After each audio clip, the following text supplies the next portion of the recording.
बच्चों, इस अध्याय में हम पढ़ने वाले हैं समांतर श्रेणी। लेकिन समांतर श्रेणी को पढ़ने के पहले हम देखेंगे कि अनुक्रम क्या होता है, फिर अनुक्रम के बाद देखेंगे कि वास्तविक अनुक्रम क्या होता है, फिर देखेंगे कि श्रेणी, और फिर श्रेणी से श्रेणी कैसे प्राप्त करते हैं, इसे हम देखेंगे। चलिए आगे चलते हैं अध्याय में। अनुक्रम या सीक्वेंस। तो पहले हम जानते हैं अनुक्रम शब्द का अर्थ क्या होता है। इसका शाब्दिक अर्थ होता है क्रमबद्धता। इसका गणित में उपयोग करने के लिए हम तीन अलग अलग परिभाषाओं को देखेंगे। और फिर पहला है सामान्य परिभाषा। वस्तुओं की किसी क्रमिक सूची को अनुक्रम कहते हैं।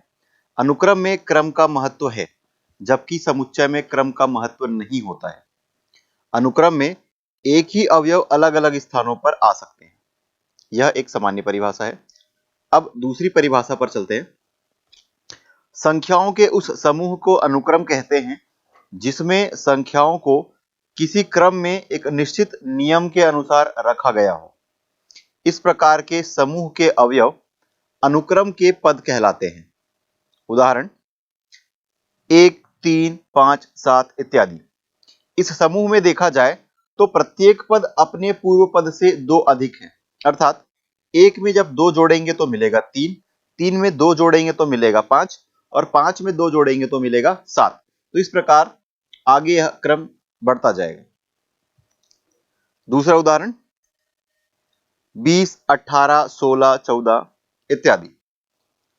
तो इस समूह में प्रत्येक पद अपने पूर्व आने वाले पद से दो कम है। अर्थात 20 में हम 2 घटाएंगे तो मिलेगा 18, 18 में 2 घटाएंगे तो मिलेगा 16, 16 में 2 घटाएंगे तो मिलेगा 14। इस तरीके से आगे भी इस अनुक्रम के पद प्राप्त किए जा सकते हैं। तीसरा उदाहरण देखते हैं 4, 8, 16, 32 इत्यादि। तो इस समूह में प्रत्येक पद अपने पूर्व पद का दुगुना है। अर्थात 4 में 2 का गुणा करेंगे तो 8 आएगा, 8 में 2 का गुणा करेंगे तो 16 आएगा, 16 में 2 का गुणा करेंगे तो 32 आएगा। इस तरीके से आगे इस अनुक्रम के पद प्राप्त किए जा सकते हैं। अब चलते हैं तीसरी परिभाषा पर। अनुक्रम एक फलन है जिसका प्रांत या फिर डोमेन प्राकृत संख्याओं का समुच्चय कैपिटल N है। इसके अवयवों को A1, A2, A3 इत्यादि से प्रदर्शित किया जाता है, जहां पर 1, 2, 3 इत्यादि अवयवों की स्थिति को प्रदर्शित करता है। A1 का अर्थात है पहला पद, A2 का अर्थात है दूसरा पद, A3 का अर्थ है तीसरा पद। इसी प्रकार से यदि AN लिखा है तो उस अनुक्रम का वह nवां पद होगा। उदाहरण देखते हैं। यदि AN equal to 2n plus 6 हो तो यह एक परिभाषा दी गई है अनुक्रम की। n के स्थान पर हम पूर्णांक संख्या 1, 2, 3, 4 इत्यादि जब रखते जाएंगे तो हमें उस अनुक्रम का पद प्राप्त होता जाएगा। चलिए देखते हैं। n इक्वल टू 1 पुट करेंगे तो मिलेगा A1 equal to 2 into 1 plus 6। Solve करेंगे या हल करेंगे तो आपको मिलेगा 8। तो इस प्रकार इस अनुक्रम का पहला पद जो है वो 8 है। n इक्वल टू जब 2 रखेंगे तो मिलेगा A2 equal to 2 into 2 plus 6। इसे हल करेंगे तो मिलेगा 4 प्लस 6 इक्वल टू 10। तो इस प्रकार इस अनुक्रम का दूसरा पद है 10। अब इसमें n इक्वल टू 3 रखेंगे तो हमें मिलेगा A3 equal to 2 into 3 plus 6 equal to 6 plus 6 equal to 12। अर्थात इस अनुक्रम का जो तीसरा पद है वो है 12। अब n इक्वल टू जब 4 रखेंगे तो मिलेगा A4 equal to 2 into 4 plus 6 equal to 8 plus 6 equal to 14। अर्थात इस अनुक्रम का जो चौथा पद है वो है 14, या फिर फोर्थ टर्म जो है ये 14 है। इसी प्रकार यदि हम n इक्वल टू 20 रखेंगे तो हमें A20 मिलेगा। अर्थात इस अनुक्रम का 20वां पद इक्वल टू होगा 2 into 20 plus 6 equal to 40 plus 6 equal to 46। तो यदि इस अनुक्रम का 20वां पद पूछा जाए तो हमें मिल गया 46 या फिर 46। तो इस प्रकार जो अनुक्रम हमें प्राप्त हुआ है वह है 8, 10, 12, 14 इत्यादि। वास्तविक अनुक्रम या रियल सीक्वेंस ऐसा अनुक्रम जिसका परिसर, परिसर अर्थात रेंज, एक ऐसा अनुक्रम जिसका परिसर वास्तविक संख्याओं के समुच्चय R का उपसमुच्चय हो, वास्तविक अनुक्रम कहलाता है। इसे संकेत रूप में लिख सकते हैं f is a function which is from n to a where a is a subset of r। अर्थात s एक ऐसा फलन है जिसका कि प्रांत या डोमेन कैपिटल N है, वास्तविक संख्याओं का समुच्चय है, और इसका जो कोडोमेन है, इसका जो रेंज है वो a है, और a वास्तविक संख्याओं के समुच्चय का एक उपसमुच्चय है। तो इसे कह सकते हैं वास्तविक अनुक्रम एक ऐसा फलन है जिसका डोमेन कैपिटल N तथा रेंज कैपिटल R का उपसमुच्चय होता है। उदाहरण an equal to n upon n square plus 1, यह एक वास्तविक अनुक्रम है। यदि इसके हमें प्रथम 3 पद ज्ञात करने कहा जाए तो हम n इक्वल टू 1 पुट करेंगे तो हमें मिलेगा a1 equal to 1 upon 1 square plus 1 equal to 1 upon 2। अर्थात इस अनुक्रम का जो पहला पद है ये 1 अपॉन 2 है। n इक्वल टू जब 2 पुट करेंगे तो हमें मिलेगा a2 equal to 2 upon 2 square plus 1। Solve करेंगे तो मिल जाएगा a2 इक्वल टू 2 अपॉन 5, ये इसका दूसरा पद है। n इक्वल टू जब 3 पुट करेंगे तो यहां पर हमें मिलेगा a3 equal to 3 upon 3 square plus 1। Solve करने पर मिलेगा a3 इक्वल टू 3 अपॉन 10।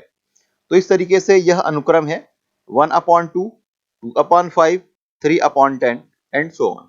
श्रेणी या सीरीज, यदि a1 a2 a3 an, यदि a1 a2 a3 and so on, then an and then dot dot dot. इसका अर्थ है कि ये जो डॉट है इसके स्थान पर कुछ और पद है, तो an के पहले कुछ और पद है और an के बाद भी कुछ और पद है। यदि यह एक अनुक्रम है तो व्यंजक a1 plus a2 plus a3 plus a4 and so on plus an plus and so on, यह एक श्रेणी है। अर्थात यदि सीक्वेंस हमें a1 a2 a3 जो पद हमें दिए गए हैं, यदि इसे हम योग के द्वारा या फिर ऋण चिन्ह के द्वारा इनको जोड़ दिया जाए या घटा करके कोई एक व्यंजक प्राप्त किया जाए तो यह श्रेणी कहलाएगी। इसकी दूसरी परिभाषा कुछ इस प्रकार हो सकती है, किसी अनुक्रम के पदों को धन चिन्ह अथवा ऋण चिन्हों द्वारा संबंधित करने पर श्रेणी प्राप्त होती है। उदाहरण 1 plus 3 plus 5 plus 7 and so on.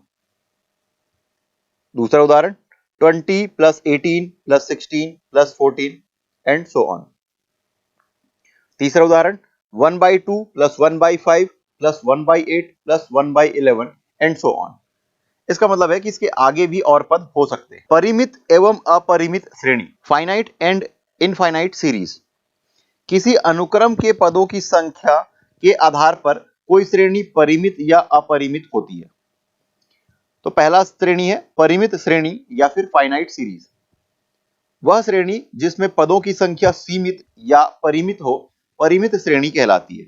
उदाहरण के तौर पर पहला उदाहरण 1 plus 2 plus 3 up to n, अर्थात n पदों तक अगर इसे योग लिखा जाए तो यह एक परिमित श्रेणी है। दूसरा उदाहरण a plus b plus a plus 2b plus up to n पदों तक या फिर n पदों तक, तो इसमें भी पदों की संख्या जो है वो सीमित है, अर्थात n है यहां पर। तो इस प्रकार यह परिमित श्रेणी हुआ। दूसरा अपरिमित श्रेणी या फिर अनंत श्रेणी, इनफाइनाइट सीरीज, वह श्रेणी जिसमें पदों की संख्या असीमित हो अपरिमित या अनंत श्रेणी कहलाता है। उदाहरण के तौर पर a plus A R square and so on. ये डॉट डॉट डॉट लगा हुआ, इसका मतलब है कि इसके आगे भी पद हैं लेकिन पदों की संख्या सीमित नहीं है। दूसरा उदाहरण सम प्राकृत संख्याओं का अनुक्रम 2 4 6 8 10 12 14 16 18 एंड सो ऑन। तो इसके बाद भी आगे हमें पद प्राप्त होते रहेंगे, तो यह भी एक अपरिमित या अनंत श्रेणी का उदाहरण है। सम प्राकृत संख्याओं का अनुक्रम,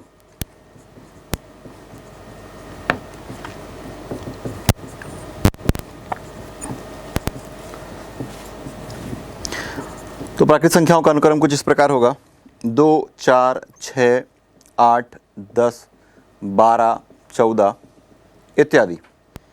तो A1 अर्थात पहला पद अनुक्रम का ये 2 है, तो इसे हम लिख सकते हैं 2 गुना 1। A2 अर्थात दूसरा पद 4, तो इसको हम लिख सकते हैं 2 गुना 2। A3 अर्थात तीसरा पद, तो इसको हम लिख सकते हैं 2 गुना 3। चौथा पद को लिख सकते हैं A4 इक्वल टू 8 है ये, तो 2 गुना 4। A5 पाँचवा पद है, इसे हम लिख सकते हैं 2 गुणित 5।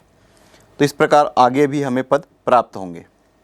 तो ध्यान दीजिए कि यहाँ पर जो 2 है वो प्रत्येक पद पर स्थित है और क्रम की संख्या के अनुसार ये 1, 2, प्रथम पद में 1, द्वितीय पद में 2, तृतीय पद में 3, चौथे पद में 4, पाँचवें पद में 5। तो इस प्रकार हमें nवां पद जो मिलेगा an इक्वल टू ये हमें मिलेगा 2n। 2 इंटू n, पहले पद में 2 तो है, अंत में जो पद होता है वो पद संख्या के बराबर होता है। तो इस प्रकार इसका जो nवां पद होगा ये हमें मिलेगा 2n, अर्थात an इक्वल टू 2n जो है ये एक सीक्वेंस या एक अनुक्रम है जो कि सम प्राकृत संख्याओं को दर्शाता है। विषम प्राकृत संख्याओं का अनुक्रम 1, 3, 5, 7, 9, 11 इत्यादि। तो इस अनुक्रम का जो nवां पद है इसे हम लिख सकते हैं an equal to 2n minus 1। चौथा है फिबोनाची अनुक्रम या फिबोनाची सीक्वेंस। तो इस सीक्वेंस की खास बात यह है कि इसका पहला पद 0, दूसरा पद 1 होता है और इसके बाद की जो परिभाषा है या फिर इसके बाद का जो पद है वो पूर्व 2 पदों का योगफल होता है। चलिए देखते हैं ये क्या होता है। 0, 1, 1, 2, 3, 5, 8, 13, 21, 34, 55 एंड सो ऑन। तो इसकी परिभाषा कुछ इस प्रकार लिखी जाती है। F0 अर्थात पहला पद, F0 इक्वल टू 0। F1 अर्थात पहला पद, तो ये F1 इक्वल टू 1 और Fn equal to Fn minus 1 plus Fn minus 2 for all n is greater than 1। तो ये Fn जो है वो n के उन मानों के लिए सत्य है जो 1 से बड़ा है।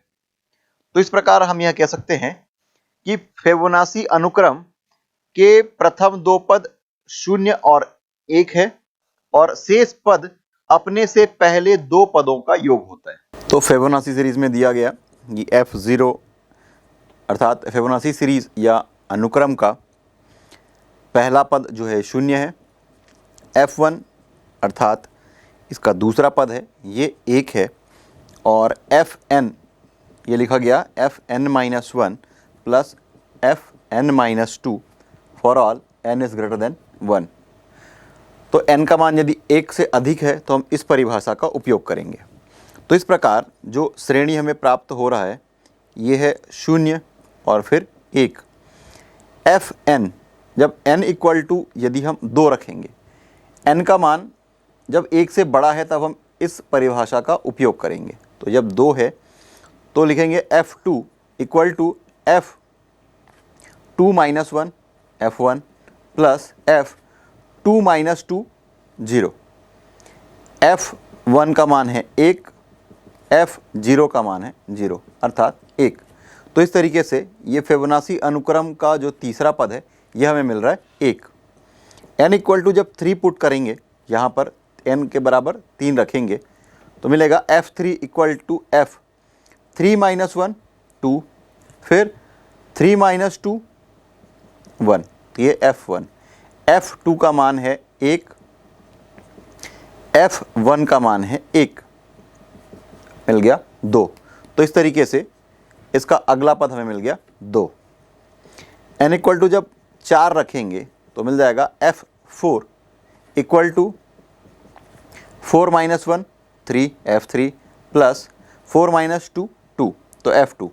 F3 का मान हमें मिला 2, F2 का मान मिला 1, तो 2 प्लस 1 3। n इक्वल टू जब 5 रखेंगे तो मिलेगा F5 equal to F4 plus F3। F4 का मान है 3, F3 का मान है 2। Equal to 5। तो इस प्रकार 2 के बाद ये 3 और 3 के बाद 5। देखिए पहला और दूसरा पद फिक्स है, अर्थात पहला पद 0, दूसरा पद 1। तो 0 और 1 को ऐड करेंगे तो मिलेगा 1, फिर 1 और 1 को ऐड करेंगे तो मिलेगा 2, 2 और 1 को ऐड करेंगे तो मिलेगा 3, 2 और 3 को ऐड करेंगे मिलेगा 5, 5 और 3 को ऐड करेंगे तो आपको मिल जाएगा 8, और 8 और 5 को ऐड करेंगे तो मिल जाएगा 13। तो इस तरीके से यह अनुक्रम आगे बढ़ता जाएगा और यही है फिबोनाची अनुक्रम। तो यदि इसे टाइलिंग स्क्वायर के द्वारा दिखाया जाए तो वो कुछ इस प्रकार होगा। जो सबसे छोटा बॉक्स दिखाई दे रहा है ये 1 यूनिट है, उसके बगल में भी 1 यूनिट, इन दोनों को सम करेंगे तो मिलेगा 2, और 2 और 1 को ऐड करने से हमें मिल रहा है 3, 2 और 3 को ऐड करने से मिल रहा है 5, और 5 और 3 को ऐड करने से मिल रहा है 8, और 8 और 5 को ऐड करने से मिल रहा है 13, और 8 और 13 को ऐड करने से मिल रहा है 21। इसी तरीके से फिबोनाची अनुक्रम को कुछ स्पाइरल के द्वारा भी दर्शाया जा सकता है, जो कि कुछ इस प्रकार है। श्रेणी या प्रोग्रेशंस। श्रेणी के पदों को जब विशेष प्रतिबंधों के द्वारा लिखा जाता है तो उसे श्रेणी कहते हैं। प्रत्येक श्रेणी श्रेणी होती है, किंतु प्रत्येक श्रेणी श्रेणी नहीं होती। इसे आगे हम समझेंगे। प्रश्न में कहा गया है कि अनुक्रम के प्रथम 5 पद लिखिए। जब अनुक्रम की जो परिभाषा है वो कुछ इस प्रकार दी गई है। an equal to n-3/4। n का मान 1 2 3 4 5 रखते जाएंगे तो हमें पद मिलता जाएगा। जब इस परिभाषा में n इक्वल टू 1 रखेंगे तो हमें प्रथम पद मिलेगा a1। n के स्थान पर 1 रख रहे n 1, और फिर ये -3/4। सॉल्व करेंगे तो मिलेगा -2/4 इक्वल -1/2। ये इस अनुक्रम का पहला पद है। n इक्वल टू जब 2 रखेंगे तो मिलेगा a2, और फिर इक्वल टू 2 - 3/4। 2 - 3 करेंगे तो मिल जाएगा -1, और ये अपॉन 4। तो ये इस अनुक्रम का द्वितीय पद है। n इक्वल टू जब 3 रखेंगे तो मिलेगा a3 इक्वल टू, n की जगह रखेंगे 3 तो 3 - 3/4, 0/4 equal to 0। n equal to जब 4 पुट करेंगे या n इक्वल टू 4 रखेंगे तो मिलेगा a4। n के स्थान पर रखेंगे 4 तो 4 - 3/4 equal to 1/4। n equal to 5 जब रखेंगे तो मिल जाएगा a5 equal to 5 - 3/4 equal to 2/4, या और सरल करें तो इसे लिख सकते हैं आप 1/2। तो इस तरीके से हमें जो अनुक्रम चाहिए था या इस परिभाषा के अनुसार यह अभिष्ट अनुक्रम इस प्रकार है। पहला -1/2, -1/4, फिर 0, फिर 1/4, फिर 1/2। तो चूंकि 5 पद ज्ञात करने कहा गया था तो ये 5 पद यह हैं। अनुक्रम an इक्वल टू n/n+1, इसके प्रथम 5 पद हमें ज्ञात करना है। तो n इक्वल टू 1 रखने पर हमें मिलेगा a1 अर्थात पहला पद। n के स्थान पर 1 रखिए, 1/1+1 इक्वल टू ये 1/2। n इक्वल टू जब 2 पुट करेंगे तो आपको मिलेगा a2 अर्थात दूसरा पद। n के स्थान पर रखिए 2 तो ये 2/2+1 तो ये मिल जाएगा 2/3। तो ये जो 2/3 है ये इस अनुक्रम का दूसरा पद है। n इक्वल टू जब 3 रखेंगे तो मिलेगा a3 equal to 3/3+1 equal to 3/4। n equal to 4 जब रखेंगे तो अनुक्रम का चौथा पद मिलेगा 4/4+1 इक्वल टू 4/5, और पांचवा पद n इक्वल टू 5 रखने पर प्राप्त होगा a5 equal to 5/5+1 equal to 5/6। तो इस तरीके से जो अनुक्रम हमें चाहिए था, अभिष्ट अनुक्रम, ये है 1/2, 2/3, 3/4, 4/5 और फिर 5/6। तीसरा प्रश्न है an इक्वल टू -1 का पावर n-1 इंटू 5 का पावर n+1। ये सीक्वेंस की या अनुक्रम की परिभाषा दी गई है। इसमें भी हमें प्रथम 5 पद ज्ञात करना है। तो जब n इक्वल टू 1 रखेंगे तो प्रथम पद मिलेगा a1, -1 का पावर 1 - 1 और ये 5 का पावर 1 + 1, -1 का पावर 0 और ये 5 का पावर 2।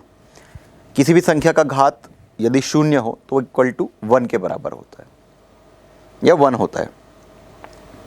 किसी भी संख्या का घात यदि शून्य हो तो वह 1 होता है।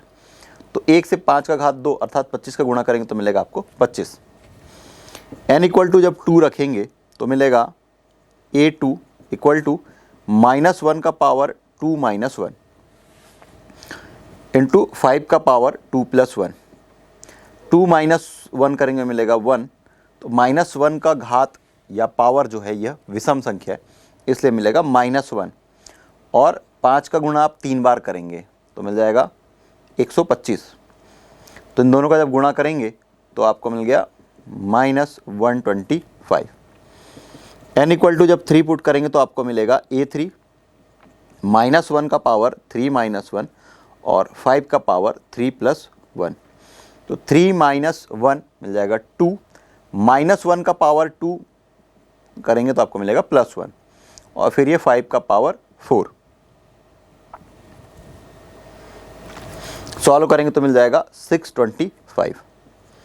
n इक्वल टू जब 4 पुट करेंगे तो मिलेगा a4 इक्वल टू -1 का पावर 4 - 1 और फिर 5 का पावर 4 + 1। 4 - 1 3, जो कि ऑड नंबर या विषम संख्या है, तो -1 का पावर 3 आपको मिलेगा -1 और फिर 5 का पावर 5। जब इसे सॉल्व करेंगे तो मिल जाएगा -3125। n इक्वल टू 5 तो मिलेगा a5 इक्वल टू -1 का पावर 5 - 1 इंटू 5 का पावर 5 + 1। -1 का पावर 4 जो है ये सम संख्या है, तो -1 का पावर 4 करेंगे तो मिलेगा +1 इंटू 5 का पावर 6। इसे सॉल्व करेंगे तो मिल जाएगा 15625। तो ये हमें जो अनुक्रम ज्ञात करना था वो हमें प्राप्त हो चुका है। तो इस तरीके से हम लिखेंगे अभिष्ट अनुक्रम। पहला है 25, दूसरा है -125, तीसरा है 625, चौथा है -3125 और फिर 15625। यह अनुक्रम है जो हमें ज्ञात करना था। अगला प्रश्न दिया गया है, यदि an इक्वल टू 4n - 3 हो तो a17 ज्ञात कीजिए।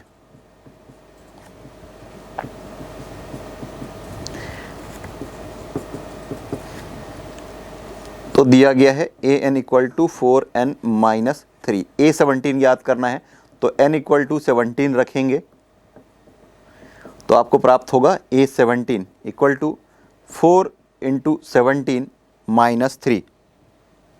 तो ये मिल जाएगा 68 - 3। सॉल्व करेंगे तो मिल जाएगा 65। इसमें तीसरा प्रश्न, यदि an equal to n² upon 2 का पावर n हो तो a7 ज्ञात कीजिए।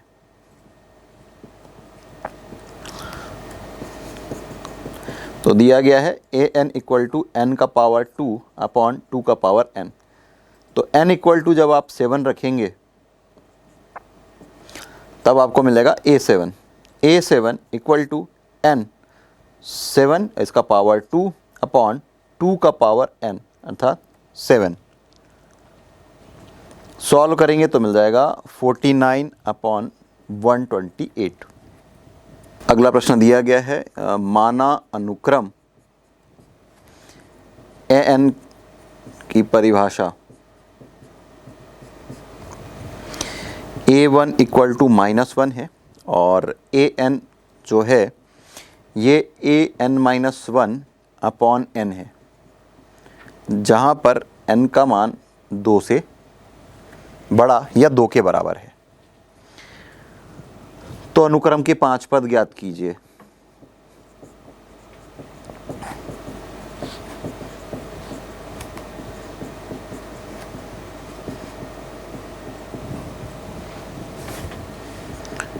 एवं संगत श्रेणी लिखिए।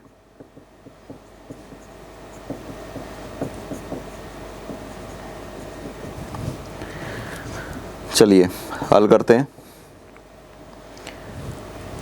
दिया है कि a1 इक्वल टू -1 है और an equal to an-1 upon n है, और जब n का मान 2 या 2 से अधिक है तो इस परिभाषा में n इक्वल टू 2 रखने पर हमें मिल जाएगा a2 अर्थात दूसरा पद, a2 -1 मिल जाएगा 1 अपॉन n, और n का मान है 2 और a1 का मान है -1। तो इस तरीके से आपको इस अनुक्रम का दूसरा पद मिल गया -1/2, और n इक्वल टू जब 3 रखेंगे तो आपको मिल जाएगा a3 इक्वल टू 3 -1 तो मिल जाएगा 2, तो ये a2 अपॉन 3, और a2 का मान है -1/2 और ये 1/3। सॉल्व करेंगे तो मिल जाएगा -1/6। n इक्वल टू जब 4 रखेंगे तो मिल जाएगा a4 इक्वल टू a 4 -1 3, मिल गया a3 अपॉन n, और n का मान है 4। a3 का मान है -1/6 और ये है 1/4। सॉल्व करेंगे तो मिल जाएगा -1/24। n इक्वल टू जब 5 पुट करेंगे तो मिल जाएगा a5 इक्वल टू a 5 -1 तो मिल जाएगा a4 अपॉन 5। a4 का मान है -1/24 और ये 1/5। सॉल्व करेंगे तो मिल जाएगा -1/120। तो हमें जो अनुक्रम चाहिए था, अभीष्ट अनुक्रम, ये है -1, फिर -1/2, फिर -1/6, फिर -1/24 और फिर -1/120। और यदि इसके संगत हमें श्रेणी लिखने कहा जाए तो हम लिखेंगे -1, -1/2, -1/6, -1/24, -1/120। ये श्रेणी है जो हमें लिखनी थी।